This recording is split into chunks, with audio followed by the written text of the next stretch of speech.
Блиніңіз үнемі дұрыс шықпай асты жабыса беретін болса, дәл осы менің рецептіммен жасап көріңіздер. Әдемі шыққан блинені дәл осындай әдемі тортта да жасауға болады.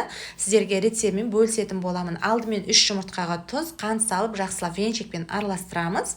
Одан кейін електен өткізілген ұнымыздың кішкене бөлігін салып отырып араластырамыз. Бөлме температурасында тұрған сүттің оның да жарты бөлігін құйып араластырамыз. Осылайша жарты-жартыдан салып құйып отырып араластырамыз. Сонда біздің массамызда іртік қалмай біркелкі болып шығатын болады. Енді ең соңында араластырып отырып қайнаған ыстық суымызды құямыз. Тағы да араластырып 3 ас қасық сұйық май құйып, барлығын біркелкі болғанша араластырамыз. Біздің массамыз осындай сұйық болады. Осы кезде табамызды қатты отта жақсылап қыздырамыз. Блиннің дұрыс шығуы ол табаңызға да байланысты. Дәл осындай 26 диаметрлік блиннеге арналған табаны мен Викалина Қазақстан дүкенінен тапсырыс беріп алдырдым. Сіздерге де бір рет осындай блинни табаны